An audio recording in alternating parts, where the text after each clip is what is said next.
പേര് എടുത്ത് എല്ലാവരുടെയും പറയുന്നില്ല. ഈ വേദിയിലും സദസ്സിലുമായി സന്നിഹിതരായിട്ടുള്ള വിശിഷ്ട വ്യക്തികളെ, സഹോദരി സഹോദരന്മാരെ, ഇത് വളരെ ആഹ്ലാദകരമായ നിമിഷമാണ്.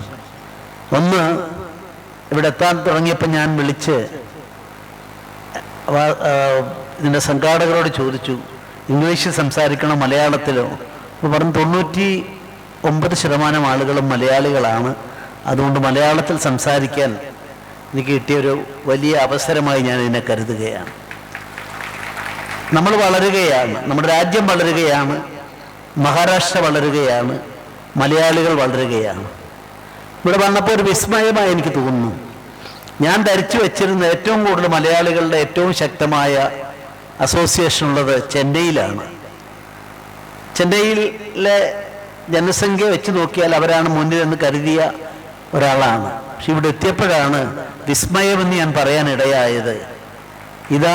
ഇത്രയും സ്കൂളുകൾ, വിദ്യാഭ്യാസ സ്ഥാപനം നടത്തുന്നു, 10,000-ഓളം ആളുകൾ ഉള്ള ഈ മലയാളി സമാജം, കേരളീയ സമാജം വാസ്തവത്തിൽ ഏറ്റവും വലുതാണ് എന്നെനിക്ക്, നമ്മുടെ രാജ്യത്തെ ഏറ്റവും വലിയ കേരളീയ സമാജമാണെന്നാണ് ഇവിടെ എത്തിയപ്പോൾ മനസ്സിലാക്കാൻ സാധിച്ചത്.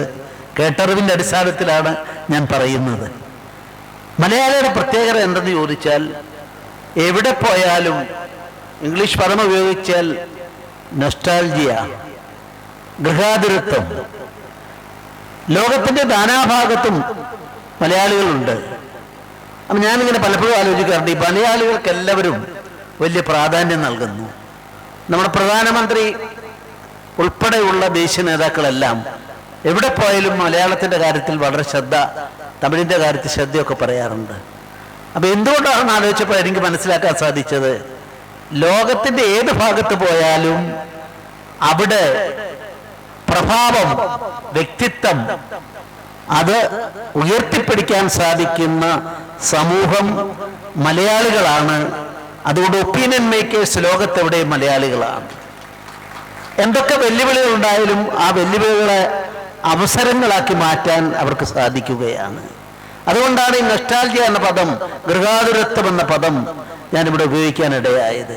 അപ്പം നിങ്ങളുടെ ഓരോരുത്തരുടെയും മനസ്സ് ചെകഞ്ഞടിത്തട്ടിലേക്ക് എത്തിയാൽ, നിങ്ങളുടെ കേരളത്തിലെ മലയാളക്കരയിലെ ബാല്യം, അനുഭവങ്ങൾ, തീക്ഷ്ണമായ ജീവിത അനുഭവങ്ങൾ, ഇതെല്ലാം നിങ്ങളിൽ എപ്പോഴും മാഞ്ഞു പോകാതെ കിടക്കുന്നവരാണ് മലയാളികൾ എന്നുള്ളതാണ്. അതുകൊണ്ടാണ് ഏറ്റവും കൂടുതൽ ഇപ്പോൾ ഏറ്റവും കൂടുതൽ സാഹിത്യ എഴുത്തുകാരുടെ പുതിയ തലമുറ വരുന്ന എവിടെ നോക്കിയാൽ, എൻ്റെ വ്യക്തിപരമായ വീക്ഷണത്തിൽ, പഠനത്തിൽ, നമ്മുടെ നാടിന്, കേരളത്തിന് പുറത്തുള്ള പ്രവാസികൾക്കിടയിൽ നിന്നാണ് ഏറ്റവും കൂടുതൽ സാഹിത്യത്തിൻ്റെതായ ഉന്നതി ഉണ്ടാകുന്നതെന്ന് കാണാൻ സാധിക്കും. ബുക്കുകൾ വിൽക്കുന്നതിനെ പറ്റി നിങ്ങൾ DC-യോടോ ആരോട് വേണം ചോദിച്ചോളൂ.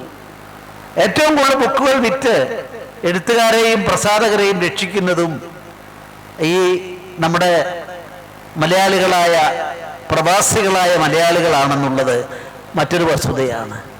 ഇതെല്ലാം ശുഭോദർക്കമായ കാഴ്ചയാണ്. അപ്പോഴാണ് ഇവിടെ എത്തിയ അവസരത്തിൽ ഇതിനെക്കുറിച്ച് ഇതിൻ്റെ സംഘാടകർ എനിക്ക് തന്ന കേരളീയ സമാജത്തിൻ്റെ ഇത് വായിച്ചപ്പോൾ എനിക്ക് തല ചുറ്റുന്നത് പോലെ തോന്നി. കാരണം ഇത്രയൊക്കെ സാധിക്കുമോ? മറ്റൊരു സംസ്ഥാനത്ത് പോയിട്ട് ഇത്രയൊക്കെ സാധിക്കുമോ? ഇവിടെ ഇനിയിപ്പം ഒരു യൂണിവേഴ്സിറ്റിയെ പറ്റി പോലുള്ള സങ്കല്പമാണ് ഇതിൻ്റെ ചെയർമാൻ ഇവിടെ പ്രകടിപ്പിച്ചത്. എല്ലാം സാധിക്കട്ടെ, സർവശക്തനായ ദൈവം നമ്മെല്ലാം അനുഗ്രഹിക്കട്ടെ എന്നുള്ളതാണ് എൻ്റെ വിനീതമായ അഭിപ്രായം. നമ്മുടെ മലയാളക്കരയുടെ ഒട്ടേറെ കാര്യങ്ങളെ സംബന്ധിച്ച് നമ്മുടെ പുതിയ തലമുറക്ക് അറിയില്ല. അവരെ ഞാൻ കുറ്റപ്പെടുത്തുന്നില്ല. കാലം മാറുകയാണ്, നമ്മുടെ സങ്കല്പങ്ങൾ മാറുകയാണ്.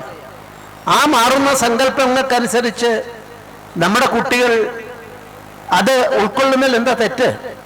പക്ഷെ അതോടൊപ്പം തന്നെ ഈ ഗൃഹാതുരത്തിൻ്റെ പരിണംബനങ്ങൾ അവരിലേക്ക് സന്നിവേശിപ്പിക്കാൻ സാധിക്കുമോ എന്ന ചോദ്യത്തിന് ഇവിടെയുള്ള ഇത്തരത്തിലുള്ള പ്രസ്ഥാനങ്ങളാണ് ഉചിതമായ മറുപടി എന്ന് ഞാൻ വിനയപുരസ്സരം പറയാൻ ആഗ്രഹിക്കുകയാണ്. കഴിഞ്ഞ കൊല്ലം ബോംബെ മലയാളി സമാജത്തിൻ്റെ പരിപാടിക്ക് ഞാൻ എത്തേണ്ടതായിരുന്നു. അപ്പോഴാണ് ഒഫീഷ്യലായി ഒരു പ്രോഗ്രാം പ്രൈം മിനിസ്റ്റേഴ്സ് ഓഫീസിൽ നിന്ന് വന്നപ്പോൾ വരാൻ കഴിഞ്ഞില്ല. അതുകൊണ്ട് ഈ പരിപാടിയാണ് എന്നെ സംബന്ധിച്ചിടത്തോളം ഗവർണറായ ശേഷമുള്ള ആദ്യത്തെ പരിപാടി എന്ന് ഞാൻ ആഹ്ലാദപൂർവ്വം പറയാൻ ആഗ്രഹിക്കുകയാണ്. നമ്മുടെ ഒരുപാട് കാര്യങ്ങൾ പറയാം. 5 മിനിറ്റ് കൊണ്ട് എനിക്ക് പറയാനും സാധിക്കില്ല.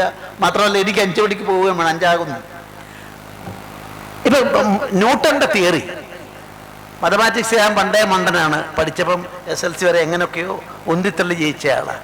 എനിക്ക് മാത്തമാറ്റിക്സിൽ വലിയ പിടിപാടില്ല. പക്ഷെ ഞാനൊന്ന് പറയാം, നിങ്ങൾ നെറ്റിലേക്ക് പോയി നോക്കിയാൽ ആരാണ് പൈ തിയറി കൊണ്ടുവന്നത്? മാത്തമാറ്റിക്സിലെ പൈ തിയറി ഉണ്ടല്ലോ. ആ പൈ തിയറി പ്രകാരമാണ് 3.14 എന്ന സങ്കല്പത്തിൽ അധിഷ്ഠിതമായി ആ ശാസ്ത്രം കണ്ടുപിടിച്ചുകൊണ്ട് ഇപ്പോഴും നിലനിൽക്കുന്നത്. പക്ഷെ ഞാൻ പറയാൻ ആഗ്രഹിക്കുന്നു, 3.14 എന്നുള്ള ഡെസിമൽ നമ്മുടെ കേരളത്തിൽ ഇരിങ്ങാലക്കുടയിൽ അവിടെ ഉണ്ടായിരുന്ന ഏറ്റവും പ്രധാനപ്പെട്ട സംഗമഗ്രാമ മാധവൻ, ഇന്നല്ലേ നിങ്ങളുടെ കുട്ടികൾ നമ്മളെല്ലാവരും അറിയേണ്ടി വരും. ഇപ്പൊ പല വിദേശ യൂണിവേഴ്സിറ്റികളിലും ഈ ന്യൂട്ടന്റെ തിയറിയെ സംബന്ധിച്ച് പറയുമ്പോൾ 3.14 എന്ന തിയറിയെ സംബന്ധിച്ചിടത്തോളം 10 ഡെസിമൽ വരെ, ഇത് 2 ഉള്ളൂ, 10 ഡെസിമൽ വരെ 15-ാം നൂറ്റാണ്ടിൽ കണ്ടിരുന്ന ഒരാള് സംഗമഗ്രാമം മാധവൻ. തൃശ്ശൂരുകാരുണ്ട്, അവർക്ക് അവരുടെ ഇരിങ്ങാലക്കുടയെ പറ്റി അറിയാം. പക്ഷെ അവിടെ പോയി ചോദിച്ചാലും സംഗമഗ്രാമം മാധവനെ പറ്റി പറയാൻ സാധിക്കില്ല. പക്ഷേ ലോകത്തിലെ ഇപ്പൊ ഏറ്റവും വലിയ മാത്തമാറ്റിക്സിന്റെ യൂണിവേഴ്സിറ്റി, അവരുടെ ഒന്ന് നിങ്ങൾ ആഴത്തിൽ നോക്കിയാൽ ന്യൂട്ടൺ സീരീസ് എന്നാണല്ലോ അത് അറിയപ്പെടുന്നത്. പക്ഷെ ഇപ്പം മാധവൻ ഹൈഫൻ ന്യൂട്ടൺ സീരീസ് എന്നാക്കി മാറ്റിയിരിക്കുന്നു.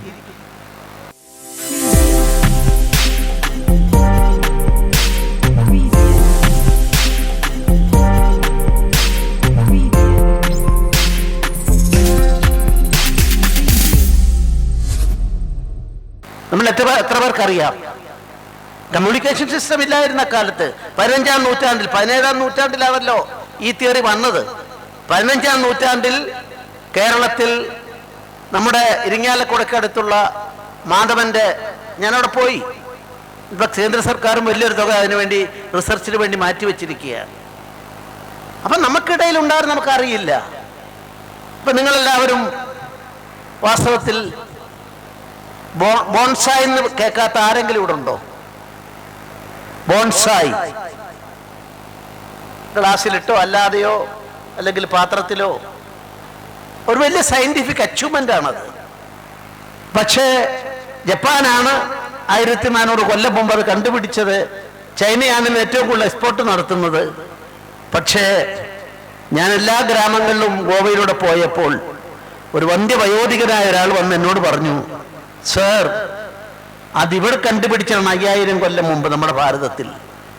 അതുകൊണ്ട് വാമന വൃക്ഷ കല, വാമൻ ചെറുത്, വൃക്ഷം എല്ലാ ഭാഷയിലും, അത് എല്ലാ ഭാഷയിലും മരം എന്നുള്ള അർത്ഥത്തിലാണ്.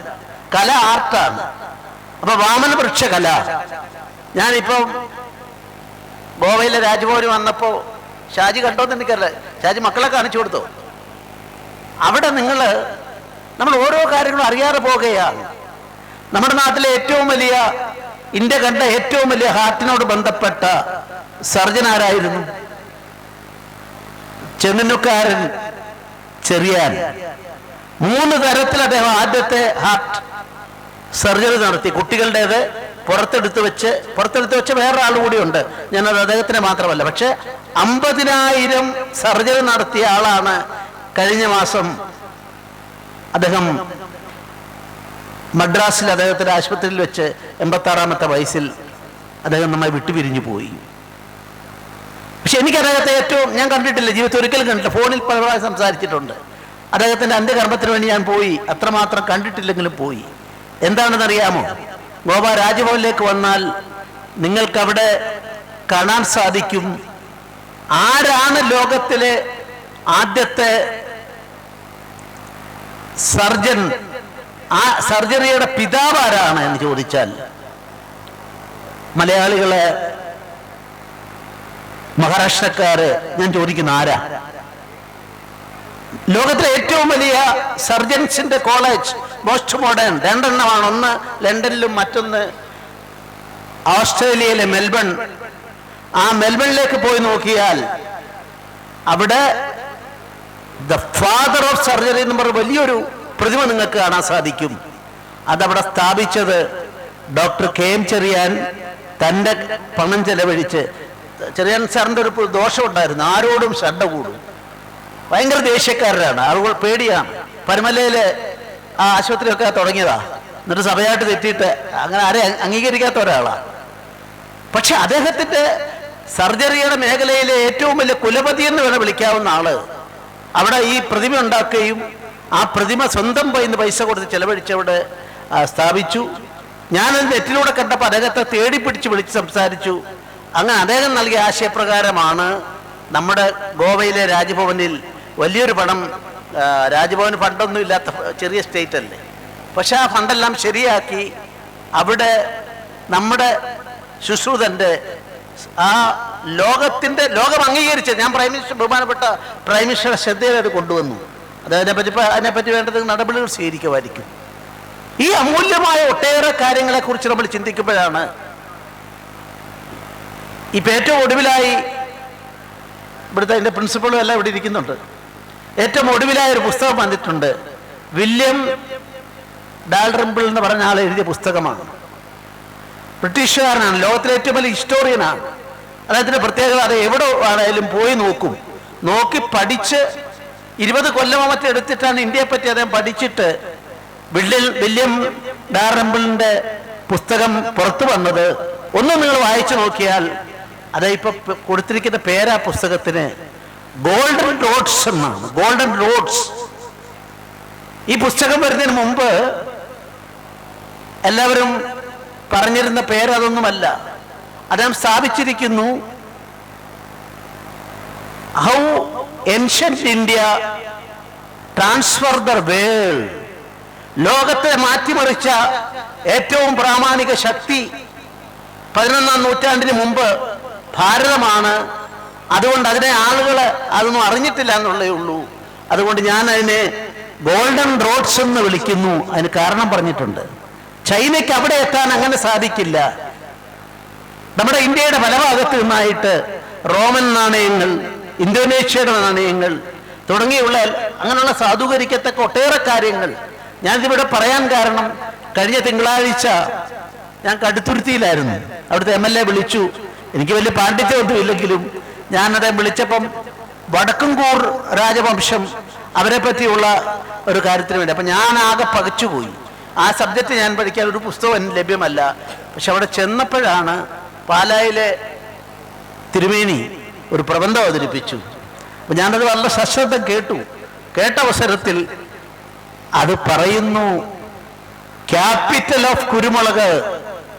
ഈ കുരുമുളക് കൊണ്ടുപോയിട്ടാണ് ഈജിപ്തിൽ പിരമിഡുകൾ, നമ്മൾ ഒരിക്കലും അതിനെ സംബന്ധിച്ചിടത്തോളം പിരമിഡുകൾ ശരീരം നശിച്ചു പോകാതെ സൂക്ഷിക്കുന്ന ആ സംവിധാനത്തിൻ്റെ പിന്നിലെ മാസ്മര ശക്തി കുരുമുളകായിരുന്നുവെന്നും ആ കുരുമുളക് ഇന്ത്യയിൽ നിന്ന് കൊണ്ടുപോയാണ് റോം ഉൾപ്പെടെ എല്ലാ ലോകത്തിൻ്റെ രാജ്യങ്ങളെയും നമുക്ക് വ്യാപാര ബന്ധത്തിൽ ഏർപ്പെടാൻ സാധിച്ചതെന്നും ഈ വില്യം ഡാൽറിംബിളിന്റെ പുസ്തകത്തിൽ പറയുകയാണ്. അദ്ദേഹം പറയുന്ന എല്ലാ കാര്യത്തോടൊന്നും എനിക്ക് യോജിപ്പില്ല. ഇന്ത്യ ഏകരാജ്യമല്ല, കുറെ കാര്യങ്ങളുണ്ട്, അതിനൊന്നും ഞാൻ അംഗീകരിക്കുന്നില്ല. പക്ഷെ ഈ നിലയിലേക്ക് കാര്യങ്ങൾ എത്തുകയാണ്. നമ്മുടെ മഹത്തായ സംസ്കാരം അറിയപ്പെട്ട ആനോഭദ്ര കൃതവോയന്ത വിശ്വന്തക, എവിടുന്നും ശുഭചിന്ത വരട്ടെ സ്വീകരിക്കാൻ ഹൃദയകവാടം തുറന്നിട്ടിരിക്കുന്ന ജനങ്ങൾ, ആരെയും ആട്ടിപ്പായിക്കാത്ത ജനങ്ങൾ, കൊടുങ്ങല്ലൂരിലേക്ക് വന്ന വൈദേശികമായ പ്രദേശങ്ങളിൽ വന്നതിനെയൊക്കെ ആത്മീയതയെല്ലാം ഉൾക്കൊണ്ടുകൊണ്ട് അവയ്ക്കെല്ലാം സൗജന്യമായി സ്ഥലവും സംസ്കാരം വളരാനുമെല്ലാം അവസരമുണ്ടാക്കി കൊടുത്ത മഹത്തായ പൈതൃകം, ആ പൈതൃകമാണ് നമ്മളെല്ലാം കോർത്തിണക്കുന്നത്. അതുകൊണ്ടാണ് ഞാൻ പറയാൻ ആഗ്രഹിക്കുന്നു, തീർച്ചയായും നമ്മുടെ മലയാളികൾ എവിടെ പോയാലും ഇത്തരം കാര്യങ്ങളിലൊക്കെ പൈതൃകത്തെ മറക്കാത്തവര്, പിറന്ന നാടിനെ മറക്കാത്തവര്, ജനിച്ച പ്രദേശത്തെ ഒരിക്കലും വിസ്മരിക്കാത്തവര്, ആ വിസ്മൃതി എന്ന രോഗം അങ്ങനെയാണല്ലോ, ആ രോഗം വർദ്ധിച്ചു വരുമ്പോഴും അതിജീവിക്കാൻ കരുത്തുള്ളവരാണ് മലയാളികൾ. അങ്ങനെ മലയാളത്തിൻ്റെ ജീവിതത്തിൻ്റെ മുന്നോട്ടുള്ള പ്രയാണത്തിൽ നിയാമകമായ, നിർണായകമായ, ശാശ്വതമായ, അത്ഭുതകരമായ മുന്നേറ്റമുണ്ടാക്കുന്നു. ആ മുന്നേറ്റത്തിൻ്റെ ഒരു മാനബിന്ദുവായി ഈ സംഘടനയെ ഞാൻ അഭിനന്ദിക്കുന്നു. തീർച്ചയായും നമുക്ക് നമ്മുടെ ഇവിടുത്തെ ഗവർണറുണ്ട്, നിങ്ങളുടെ നല്ല പരിപാടി സംഘടിപ്പിക്കുക. ഞാൻ അദ്ദേഹത്തോട് പറഞ്ഞിട്ട് രാധാകൃഷ്ണ സാറ് ഇവിടെ വരാനുള്ള ഏർപ്പാട് ഞാൻ ചെയ്തു തരാം. എൻ്റെ ഈ 10 മിനിറ്റ് 5 മിനിറ്റ് ആണെങ്കിലും 10 മിനിറ്റ് ഞാൻ സംസാരിച്ചു. എല്ലാവർക്കും എല്ലാവിധ ആശംസകളും നേരുന്നു. നമസ്കാരം. ജയ് ഹിന്ദ്, ജയ് ഭാരത്.